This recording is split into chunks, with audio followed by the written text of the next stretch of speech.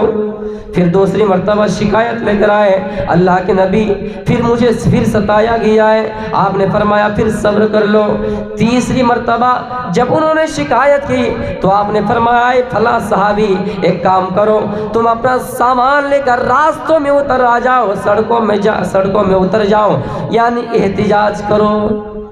تیسرے نمبر پہ کہا گیا کہ تم احتجاج کرو۔ اس کا مطلب یہ ہے جب ہم سے ہمارا کوئی حق چھینے، جب ہمارے معبودوں کو کوئی گالی دے، ہمارے نبی کی شان میں کوئی گستاخی کریں، سب سے پہلے ہمارا کام ہے اس کو معاف کریں، دوسری بار معاف کریں، تیسری بار کریں، چوتھی بار۔ اسلام آپ کو جائز قرار دیتا ہے، شریعت آپ کو جائز قرار دیتا ہے کہ آپ احتجاج کیجئے، اور دھارا کے مطابق بھی، سنویدھان کے مطابق بھی آپ کو یہ حق حاصل ہے کہ آپ احتجاج کریں۔ میرے بھائیوں بہت جگہ احتجاج ہوا، پردرشن ہوا، کتنے لوگ مارے گئے۔ جھارکھنڈ کے اندر وہ مدثر بھی مارا گیا، ماں کا ایک لوتا بیٹا تھا۔ جھارکھنڈ کے اندر وہ مدثر نیٹ چلاتے ہیں۔ میرے نوجوان بھائیوں موبائل کا بھی صحیح استعمال کر لیا کیجئے، یا اخبارات پڑھ لیا کیجئے۔ مدثر کا انتقال ہو جاتا ہے، اس احتجاج کے اندر، اس پروٹیسٹ کے اندر جھارکھنڈ کا وہ مدثر بھی انتقال کر جاتا ہے۔ ماں سے آخری بات ہوئی، ماں سے کہا ماں میں جنگ کے میدان میں نہیں رہوں گا، میں باہر ہی باہر رہوں گا، جنگ کے میدان میں بیچوں بیچ نہیں جاؤں گا۔ ماں کہتی ہے بیٹا مجھے ڈر ہے کہ تم اس میدان میں جاؤ تو کہیں ایسا نہ ہو کہ تم مارے جاؤ، تمہارے اوپر گولیاں چھڑکے جائیں، تمہارے اوپر تلوار چلائی جائے۔ بیٹا مجھے ڈر لگتا ہے۔ بیٹا کہتا ماں میں دور ہی دور رہوں گا، میں بیچوں بیچ میدان کے تو جاؤں گا ہی نہیں ماں، ڈرنے کی کیا بات ہے۔ یہ بات کہہ کر بیٹا فون رکھتا ہے۔ اتنے میں پولیس پرشاسن اتنی زور سے گولیاں چلاتے ہیں، ان کی گولی اتنی سپیڈ سے فائرنگ ہوتی ہے کہ مدثر کے جسم پر جا کر گولی لگتی ہے۔ تھوڑی ہی دیر کے بعد مدثر کے ایک ساتھی فون کر کے مدثر کی ماں کو بتاتا ہے کہ فلاں ماں تمہارا بیٹا اس دنیا میں نہیں رہا ہے، ان کی سانس آخری سانس وہ لے رہے ہیں، روح کمسونی سے پرواز ہو رہے ہیں، ان کے جسم میں گولی لگ گئے ہیں۔ میرے بھائیوں جانتے ہیں ایسا احتجاج کیوں کرا؟ جانتے ہیں ایسا احتجاج کیوں ہوا ہے؟ جانتے ہیں اس کا مطلب یہ ہے کہ کسی نے ہمارے نبی کی شان میں گستاخی کی تھی، اس کا نام تھا نپور شرما، جنہوں نے اپنے بیان بازی میں یہ کہا کہ محمد الرسول اللہ صلی اللہ علیہ وسلم 6 سالہ لڑکی سے شادی کی ہے جن کا نام عائشہ ہے۔ میرے بھائیوں مسلمان جاگ اٹھے اور جگہ جگہ پہ پردرشن کیے، جگہ جگہ پہ دھارنائیں دیے، جگہ جگہ پہ احتجاج کیے۔ میرے بھائیوں ایک انسان کے ایسا جملہ بولنے پر کتنے لوگ مارے گئے، احتجاج کیا گیا، اس احتجاج میں لوگ مارے گئے۔ مجھے بتائیے اس مدثر کو بھی اس دنیا میں حق تھا جینے کا، وہ بھی ماں کا ایک بیٹا تھا، بڑے ہو کر اس کو بھی شوق تھا کہ میں دنیا میں ایک پولیس بنوں، میں بھی دنیا میں ایک فوجی بنوں، میں بھی دنیا میں ایک حکیم بنوں، منصف بنوں، قاضی بنوں، دنیا میں ڈاکٹر بنوں، انجینئر بنوں، دنیا میں ٹی ٹی بنوں، دنیا میں بہت کچھ کر جاؤں۔ میرے بھائیوں لیکن شادی سے پہلے ہی یہ چیزیں بننے سے پہلے بھی دنیا سے چلے گئے، اس کے ذمہ دار کون ہے؟ میرے بھائیوں یہ چیز یاد رکھے گا، یہ ایک انسان جب گناہ کرتا ہے اور گناہ کرنے کے بعد دنیا سے چلا جاتا ہے تو وہ گناہ اسی تک محدود رہتا ہے۔ قیامت کے دن نامہ اعمال جب اس کو دیا جائے گا وہ کہے گا یا اللہ میں نے صرف اتنے گناہ کیے، اتنی ہی گناہ مجھے ملا ہے، لیکن دنیا میں کسی نے کسی کو لڑایا، دنیا میں کسی نے کسی کو مرڈر کروایا، دنیا میں کسی نے کسی کے خلاف زہر اگلوایا، دنیا میں کسی نے کسی کی زہر خلاف ایکشن بھاشن دیا۔ میرے بھائیوں وہ جب تک دنیا میں دنگا ہوتا رہے گا، جتنے بھی لوگ مرتے رہیں گے ان کے نامہ اعمال میں گناہ لکھتے رہیں گے۔ نپور شرما کی بیان بازی سے بھارت میں کتنے جگہ پہ پردرشن ہوا، کتنے جگہ پہ احتجاج ہوا اور کتنے لوگ مارے گئے۔ میرے بھائیوں اب میں بتا رہا ہوں نپور شرما کی حقیقت، اب میں بتا رہا ہوں، باتوں کو میں لا رہا ہوں وہاں تک۔ نپور شرما نے یہ چیز کہی، مسلمانوں کی پہلی غلطی تھی کہ نپور شرما کو پہلے سمجھاتے اس کے بعد احتجاج کرتے ہیں۔ میں مسلمانوں سے بھی یہ کہہ رہا ہوں کوئی اگر پہلی غلطی کرے اس کو معاف کر دینا چاہیے اور یہ سمجھانا چاہیے دیکھو بہن اسلام یہ کہتا ہے، قرآن کی سورہ نمل کی آیت ہے، اللہ فرماتا ہے اسلام کا یہی تقاضا ہے، اسلام کی تعلیم یہی ہے۔ اللہ قرآن میں فرماتا ہے کہ کسی کے معبودوں کو گالی نہ دیا کرو، عیسائی جس خدا کو مانتے ہیں ماننے دیجئے، گالی نہ دیا کرو مسلمانوں، یہودی جس کی عبادت کرتے کرنے دیجئے، گالی نہ دیا کرو، اس لیے کہ ہو سکتا ہے جب تم کسی کے معبودوں کو گالی دو گے الٹے میں بغیر علم کے ناطے وہ بھی تمہارے معبودوں کو گالی دیں گے۔ مسلمانوں کا پہلا کام تھا کہ نپور شرما کو سمجھاتے ہیں کہ تم اگر اسلام میں نبی کی شان میں گستاخی کرو گے تو کوئی تمہارے نبی پر ان کے قول کے مطابق کوئی تمہارے گرو پر انگلی اٹھائے گا۔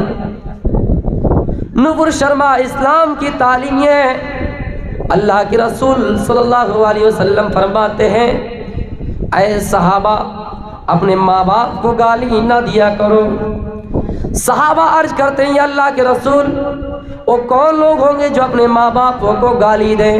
آپ نے فرمایا اے میرے صحابہ کوئی انسان جب دوسرے کے ماں باپ کو گالی دیتا ہے تو جواب میں وہ بھی اس کے ماں باپ کو گالی دیتا ہے۔ ہم کسی کے باپ کو گالی دیں گے وہ بھی ہمارے باپ کو گالی دیں گے، ہم کسی کے ماں کو گالی دیں گے وہ بھی ہمارے ماں کو گالی دیں گے. لہٰذا کسی کو گالی دینے سے وہ گالی جب ہمیں الٹے لگ رہی ہے, ہمارے ماں باپ کو وہ گالی دے رہے ہیں, تو یہ گالی اپنوں کو دینا ہوا یا نہیں؟ نوپر شرما دیکھو, تم اگر نبی کی شان میں گستاخی کرو گے, تم اگر محمد رسول اللہ کے چرت پر انگلی اٹھاؤ گے, تو کوئی ہے جو تمہارے گرو پر بھی انگلی اٹھائے گا, تمہارے چرتر پر بھی انگلی اٹھائے گا. اس لیے نوپر شرما دیکھو, تم ایسا نہ کرو. اسلام یہ کہتا ہے کہ چاہے کوئی کسی بھی دھرم کے ماننے والے ہو, تمہیں اس کے دھرم پر ٹھیس نہیں پہنچانا چاہیے, تمہیں ہٹ دھرمی سے کام نہیں لینا چاہیے, تمہیں اس کے خلاف ایکشن نہیں لینا ہے, تمہیں اس کے خلاف زہر نہیں اگلنا ہے. اسلام سب کو جائز قرار دیتا ہے کہ اپنے مذہب کے مطابق سب کو عمل کریں. میرے بھائیوں, لکم دینکم ولی دین, سب کے لیے اپنا اپنا دین ہے. تم جس اعمال کرتے ہو, جس دین پر قائم ہو, اسی دین پر قائم رہو, اسی دین پر ڈٹے رہو. تمہارے لیے تو تمہارا اعمال ہے, ہمارے لیے تو ہمارا اعمال ہے. لنا اعمالنا ولکم اعمالکم, تم اپنے اعمال کے ساتھ رہو گے, ہم اپنی اعمال کے ساتھ رہیں گے. انسان کا کام ہے سمجھانا, ہاں سمجھے تو ٹھیک ہے, نہ سمجھے تو کوئی بات نہیں. اسلام یہ نہیں کہتا کہ کسی کو زبردستی اسلام قبول کرواؤ, اسلام یہ نہیں کہتا ہے کسی کو مارو پیٹو اسلام لانے کے لیے یہاں تک کہ وہ اسلام لے کے آ جائے. اسلام یہ نہیں کہتا ہے. اسلام امن و پسندیدہ مذہب ہے, اسلام شانتی والا مذہب ہے. اسلام یہی کہتا ہے, اس کو اسلام یہی کہتا ہے کہ آسانی سے آسانی کے ساتھ اس کے ساتھ پیش آؤ, نرمی سے پیش آؤ, دین کا طریقہ سکھاؤ, اخلاق سکھاؤ. وہ اگر اخلاق کی طرف مائل ہو گئے, مطمئن ہو گئے, تو اپنے آپ اسلام لے کے آ جائیں گے. لیکن آپ کو زبردستی یہی نہیں کرنا ہے, اس کو پیٹا جائے, مارا جائے. دیکھو نوپر شرما, اسلام کی یہ تعلیم ہے. کیوں اسلام کو بدنام کر رہے ہو؟ ہاں, اگر نوپر شرما کے دل میں رحم آ جائے, نوپر شرما کا دل نرم اور ملائم ہو جائے, نوپر شرما کا دل حیین اور لین ہو جائے, تو اپنے آپ اس بات سے رجوع کر لیتے ہیں. لیکن مسلمانوں, آپ بھی جذبات میں آ کر احتجاج کیے, پروٹیسٹ کے کتنے لوگ مارے گئے. آپ جانتے ہیں کہ پروٹیسٹ کرنے سے بہت نقصان ہوتا ہے. اب آخری حل میں پروٹیسٹ کرتے, یہ ہماری بھی اور آپ کی غلطی ہے کہ ہم پہلے اسلام کی تعلیم کو عام کرنے سے پہلے, قرآن و حدیث کو عام کرنے سے پہلے, نبی کے فرمان کو عام کرنے سے پہلے, نبی کے اخلاق کو بیان کرنے سے پہلے ہم آخری حل میں اتر گئے اور احتجاج کیے, جس کا نتیجہ آج یہ ملا کہ ماں نے اپنے بچے کو کھو دیا, باپ نے اپنے بیٹے کو کھو دیا, باپ نے اپنے بیٹے کو کھو دیا. میرے پیارے ساتھیوں, اس لیے ہمارا جو سب سے پہلا کام ہے اسی کو ہم سب سے پہلے عمل میں لائیں, اس کے بعد کوئی دوسرا عمل میں لے آئے. میرے بھائیوں, نوپر شرما کو یہ تعلیم دے دیتے, نوپر شرما کے ساتھ یہ بیان کر دیتے. دیکھو نوپر شرما, تم اسلام کے بارے میں یہ کہتے ہو, محمد رسول اللہ کے بارے میں یہ کہتے ہو. اچھا ایک بات بتاؤ, تم رامائن نہیں پڑھے ہو؟ کتنے مسلمان ایسے ہیں جو رامائن کی تعلیم سے ممکنر ہیں؟ کتنے ایسے مسلمان ہیں جو رامائن کو پڑھے ہیں, رامائن سے دلچسپی ہے, اور ہم اپنی بات کر رہے ہیں کہ ہم رام کو تم سے زیادہ درجہ دے رہے ہیں. وہ الگ بات ہے کہ ہم بھگوان نہیں تصور کرتے ہیں, لیکن تم سے زیادہ مانتے ہیں رام کو, اس لیے کہ وہ رام جب اس کو بنواس دیا جا رہا تھا اور یہ کہا گیا تھا رام چندر جی سے کہ بھارت کو ان کا ایک بھائی تھا لاتی بھائی, اس کو سنگھاسن پر بٹھایا جائے گا, تمہیں اس کے لیے بنواس دیا جا رہا ہے. رام خوشی خوشی اس بنواس کو سویکار کر لیا. وہ رام جنہوں نے کبھی انسان کے کسی گال پر تھپڑ مارنا پسند نہیں کیا ہو, بھارت میں رام راج قائم ہو جائے, کتنا بڑا انصاف کا ماحول آئے گا. اور یہ ماحول جو ہم اور آپ دیکھ رہے ہیں, اس ماحول میں بدلاؤ آئے گا. انہوں نے کرسی چھوڑ دیا, گدی چھوڑ دیا, سنگھاسن چھوڑ دیا اور بنواس جانے کے لیے تیار ہو گئے. لیکن ہم اور آپ کب کس کو لڑایا جائے, مندر کے نام سے لڑایا جائے, مسجد کے نام سے لڑایا جائے, اپنا مورچہ جمانے کے لیے, سب کو معلوم ہے اس دنیا سے جانا ہے, سب کو معلوم ہے اس دنیا سے جانا ہے. لیکن وہ الگ بات ہے کہ کسی کا یہ دستور ہے, کسی کا یہ قول ہے کہ کہ مرنے کے بعد اسی دنیا میں ختم کر دیے جائیں گے، جلا دیے جائیں گے، ان کی راکھیں بہا دی جائے گی، سمندر پر بہا دی جائے گی، اسی دنیا سے ختم ہو جائیں گے۔ لیکن سب کو معلوم ہے اس دنیا سے جانا ہے۔ میرے بھائیوں، یہ دیش کا پردھان منتری جھوٹا ہو سکتا ہے، پاکستان کے پردھان منتری جھوٹا ہو سکتا ہے، دنیا میں ہر سچی خبر کو بھی جھوٹا مانا جا سکتا ہے، جھوٹ ہو سکتی ہے، ہر سچی خبر بھی جھوٹ ہو سکتی ہے، لیکن دنیا کی کوئی ایسی ہستی نہیں جو موت کو کبھی جھٹلا دیا ہو، دنیا کی کوئی ایسی ہستی نہیں جو موت کو بھی کبھی جھوٹا ثابت کر دیا ہو۔ سب کا اس پر اجماع ہے، سب یہ مانتے ہیں کہ سب کو موت ہے۔ جب اللہ الذی خلق الموت والحیات لیبلوکم ایکم احسن عملا، موت کو پیدا کیا تو مارے گا بھی، اس پر سب کا یقین ہے، سب کا اجماع ہے، سب مریں گے۔ لہٰذا ایک سچا مسلم وہی ہوتا ہے، سچا گرو وہی ہوتا ہے، چاہے وہ ہندو ہو چاہے مسلمان ہو، سچا گرو وہی ہوتا ہے جو یہ سمجھتا ہے کہ ہم دنیا میں ایسے مثال قائم کر کے جائیں گے تاکہ ہم کو ایک ہندو بھائی بھی یاد کریں، ہم کو ایک عیسائی بھائی بھی یاد کریں، ہمیشہ ہندو مسلمان کے درمیان بھائی چارہ قائم کر کے رہیں گے، ہمیشہ ایک دوسرے کو ایک دوسرے سے جڑا رہیں گے، ہمیشہ ایک دوسرے کو ایک دوسرے سے بھائی بھائی قرار دیتے رہیں گے۔ کیونکہ میرے بھائیوں، سچے گرو کی پہچان یہی ہے کہ وہ مختلف مثالوں سے سمجھائیں کہ مسلمانوں، ہندوؤں، تم سب آپس میں ایک ہو، لڑنے کی کیا ضرورت ہے، جھگڑنے کی کیا ضرورت ہے۔ میں آپ کو ایک اچھی مثال دے رہا ہوں، ایک بازار ہے منشاہی بازار، منشاہی بازار، وہاں پر ایک عیسائی چلا جائے، ایک یہودی چلا جائے، وہاں پر ایک جینی چلا جائے، وہاں پر ایک ہندو چلا جائے، ایک مسلمان چلا جائے، مسلمانوں کے سروں پہ ٹوپی نہیں، ہندو کے سروں میں ٹیکا نہیں، مانگ نہیں، عیسائی کے ہاتھ میں دھاگا نہیں، یہودی کے ہاتھ میں کڑا نہیں، چھلا نہیں، کسی کی یہاں کوئی پہچان نہیں، اور چاروں کو ایک جگہ کھڑا کر دیا جائے، جمع کر دیا جائے اور کہا جائے پہچانو کون مسلمان ہے، کون عیسائی ہے، کون یہودی ہے۔ میرے بھائیوں، کسی کے خون سے پتہ نہیں لگ سکتا ہے کہ کون ہندو ہے۔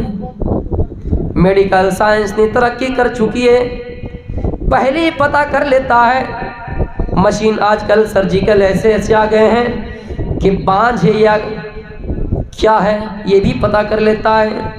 لیکن مجھے بتاؤ، دنیا کی کوئی ایسی مشین ہے قدرتی چیز کو بھی کبھی جانچ کر پایا ہے کہ یہ ہندو ہے یا مسلمان؟ خون سے پتہ چلا ہے نہیں، پہچان نہیں پائیں گے۔ لہٰذا ہم سب ایک ہی ہے، اور قرآن نے اسی چیز کو تو کہا، یا ایھا الناس انا خلقناکم من ذکر و انثی، اے دنیا کے تمام انسانوں، اے دنیا کے تمام مانو، اے دنیا کے تمام انسانوں، اے دنیا کی پوری انسانیت، ہم نے تم سب کو ایک ہی ماں اور ایک ہی باپ سے پیدا کیا ہے۔ لہٰذا جس کا باپ ایک ہو، جس کی ماں ایک ہو، وہ کیسے دوسرا ہو سکتا ہے؟ تم سب آپس میں ایک ہو، تم سب آپس میں بھائی بھائی ہو۔ لہٰذا ایک ماں کا بیٹا بھائی کہلائے گا، ایک باپ کا بیٹا بھائی کہلائے گا۔ لہٰذا لڑنے کی کیا ضرورت ہے، جھگڑنے کی کیا ضرورت ہے؟ مختلف انسان کی ذہنیت ہو سکتی ہے۔ میرے بھائیوں، مان کے چلیے ایک باپ کا 5 بیٹا ہے، 5 بیٹے سے اگر 5 کی رائے لی جائے، سب بیٹا کا الگ الگ رائے ہوں گے، سب بیٹا الگ الگ مشورہ دیں گے۔ لہٰذا اسی چیز سے فرقہ بننا ہے، اسی چیز سے مذہب بنا ہے۔ لیکن اسلام یہ نہیں کہتا ہے کہ تمہارا بیٹا خراب ہے، ایک بیٹا خراب ہے، 4 بیٹا صحیح ہے تو تم اس کو رشتے سے کاٹ دو، تم اس کے ساتھ قطعی تعلق کرو، تم اس کے ساتھ یہ کہو کہ میرا بیٹا ہے ہی نہیں۔ 4 بیٹا کما کر لا کے دے رہا ہے، ایک بیٹا کم دے رہا ہے، باپ یہ کہتا ہے تم میرا بیٹا ہو ہی نہیں۔ ایک بیٹا بدمعاش ہے، وہ الگ بات ہے، آپ اس سے ایسا محسوس کیجئے کہ ہاں اس کے ساتھ اٹھنا بیٹھنا چلنا نہیں کریں گے، لیکن آپ اس کو رشتے سے کاٹ نہیں سکتے ہیں۔ اسی طرح مختلف مذہب کے ماننے والے ہیں، لیکن اللہ فرماتا ہے آخر کر تم سب ہماری ہی بندے ہو۔ اس کی ایک پیاری سی مثال آپ کو دے دوں، مان کے چلیے ہمارے سامنے ایک پیالہ دودھ رکھا ہوا ہے، اور 4-5 آدمی کے سامنے پیالہ رکھا گیا ہے اور 4-5 آدمی سے کہا جائے یہ بتاؤ تم اس دودھ سے کیا حاصل کرنا چاہتے ہو؟ یہودی کہے گا مجھے گھی پسند ہے، عیسائی کہے گا مجھے پنیر پسند ہے، مسلمان کہے گا مجھے دہی پسند ہے، ہندو کہے گا مجھے مکھن پسند ہے، بٹر پسند ہے۔ اسی طرح کرتے کرتے سب کی الگ الگ رائے ہو جائیں گی اور ایک ہی چیز سے، دودھ ہی سے گھی بن جائیں گے، پنیر بن جائیں گے، رسگلہ بن جائیں گے، مٹھائیاں بن جائیں گے، دہی بن جائیں گے، مکھن بن جائیں گے۔ میرے پیارے ساتھیوں، اب سب کا جب اصل جوڑا جائے گا کہ یہ پنیر کس چیز سے بنا ہے، یہ گھی کس چیز سے بنا ہے، یہ دہی کس چیز سے بنا ہے، یہ مکھن کس چیز سے بنا ہے، سب کا جواب آئے گا، سب کا جواب آئے گا کہ دودھ سے بنا ہے، لہٰذا دودھ اصل ہوا اور دودھ سے یہ شاخیں نکلی، دودھ سے یہ چیزیں نکلی، ہم سب اللہ کے ہی ہے۔ وہ الگ بات ہے کوئی دودھ سے عیسائیت نکلے ہے، وہ الگ بات ہے دودھ سے کوئی یہودیت نکلے ہے، دودھ سے کوئی مسلمان نکلے ہیں، دودھ سے کوئی جینی نکلے ہیں، لیکن سب کا اصل مقصد دودھ ہی ہے، سب کو دودھ تک پہنچنا ہی ہے۔ پنیر یہ کہے کہ میں اللہ کے پاس نہیں، دودھ کے پاس نہیں، ایسے پنیر بن جاؤں گا، بغیر دودھ کے پنیر بن ہی نہیں سکتا، بغیر دودھ کے دہی بن ہی نہیں سکتا ہے۔ میرے بھائیوں، ذہنیت الگ الگ ہونے سے ہم رشتہ سے کاٹ نہیں جاتے ہیں، اس کے رشتے سے اور مضبوط ہو جاتے ہیں۔ کیوں مضبوط ہو جاتے ہیں؟ جب ہم سے پوچھا جائے کہ تمہارا باپ کون ہے، میں کہہ دوں گا میں فلاں کا بیٹا ہوں، لیکن مجھے اپنے باپ کے بارے میں جب علم نہ ہو کہ میرا باپ کون ہے تو مجھے دنیا لات مارے گی کہ یہ تو بیوڑا ہے، دنیا لات مارے گی تو یہ اس کا نہ وجود ہے، باپ کا پتہ نہیں، دادا کا پتہ نہیں۔ اب مجھے بتائیے کہ جب ہم کسی چیز سے جڑے رہیں گے، ہمارا واسطہ جب کسی چیز سے جڑا رہے گا، ہم اور آپ مضبوط رہیں گے۔ بھائی چارہ کی مثال یہ سب سے بہت بڑی مثال اور اہم مثال ہے کہ دودھ سے جس طرح دہی بنتا ہے، دودھ سے پنیر بنتا ہے، دودھ سے مکھن بنتا ہے، اسی طرح اللہ تعالیٰ ایک ہے، اسی سے یہودی نکلے ہیں، عیسائی نکلے ہیں، لیکن سب کو اللہ ہی کی طرف جانا ہے۔ مجھے یہ بتائیے، اس کی مثال ایک اور میں دے رہا ہوں۔ میرے بھائیوں، آج میں لڑانے نہیں آیا ہوں، نہ ہی مجھے کرسی پر آنے کے لیے میں ایسا بول رہا ہوں، نہ ہی مجھے راجنیتی کے میدان میں آنا ہے، میں تو سب کو آپس میں ایک جوڑنے کی بات کر رہا ہوں، آپس میں ایک جوڑنے کی بات کر رہا ہوں۔ میرے بھائیوں، ایک بات یاد رکھیے، مان کے چلیے سب کے نزدیک اس کا ایشور سچا ہوتا ہے۔ مسلمان یہ کہتا ہے کہ اللہ سچا ہے، یہودی کہتا ہے کہ نہیں میرا ایشور سچا ہے، عیسائی کہتی ہے کہ میرا ایشور سچا ہے، ہندوئی کہتے ہیں کہ میرا ایشور سچا ہے۔ اگر دنیا میں ایک ہی ایشور سچا ہوتا، دنیا میں اگر سب کے ایشور سچا ہوتے تو یہودی کے ایشور کہتے نہیں میں عیسائی والوں کو، عیسائیت کو کچھ نہیں دوں گا، عیسائی کے گھر میں روشنی نہیں پہنچاؤں گا۔ میرے بھائیوں، اسی طرح مسلمان کا جو خدا اللہ ہے وہ کہیں گے کہ نہیں میں کسی ہندو کے گھر میں روشنی نہیں پہنچاؤں گا، سورج کی روشنی اس کے گھر میں نہیں پہنچے گی۔ لیکن مجھے بتائیے، کیا سورج کی روشنی سے کوئی محروم رہا ہے؟ بارش جب نازل ہوتی ہے تو کیا صرف مسلمان کے کھیتوں میں نازل ہوتی ہے؟ نہیں نہیں، سب کے گھر میں نازل ہوتی ہے، سب کے کھیت میں نازل ہوتے ہیں۔ لہٰذا عقل کا یہی تقاضا ہے، عقل یہی کہتی ہے کہ اگر ہم سب زیادہ دماغ لگائیں، عقل دوڑائیں تو سب کو یہی معلوم ہوگا کہ نہیں نہیں، ہم سب کا پالنے والا ایک ہی ہے جو اوپر والا ہے، ہم سب کا پالنے والا ایک ہی ہے جو اوپر والا ہے۔ گرو سب کے الگ الگ ہیں، رہبر سب کے الگ الگ ہیں، رہنما سب کے الگ الگ ہیں، لیکن ہم سب کا پالنے والا ایک ہی ہے۔ اور اس چیز کو آج سب کوئی تسلیم کرتا ہے کہ ہم سب کا پالنے والا اوپر والا ہے۔ میرے بھائیوں، لہٰذا نپر شرما جیسے اگر کوئی شان نبی میں گستاخی کرتا ہے تو اسلام واسیوں، اسلام کے ماننے والوں، مسلمانوں، میں آپ سے اپیل کرتا ہوں کہ آپ احتجاج کے بجائے شریعت کو اپنائیے، شریعت کی تعلیم کو پھیلائیے، اور نورپور شرما سے کہیے دیکھو نورپور شرما، تم اسلام کو بدنام نہ کرو، تم اگر اسلام کو بدنام کرو گے، اسلام کو بدنام کرو گے تو وہ بھی الٹے تمہارے دھرم کو بدنام کریں گے۔ کیوں؟ مجھے بھی رامائن معلوم ہے، میں بھی یہ کہہ سکتا رکھتا ہوں، میں بھی یہ کہوں گا کہ رام چندر جی کی شادی سیتا سے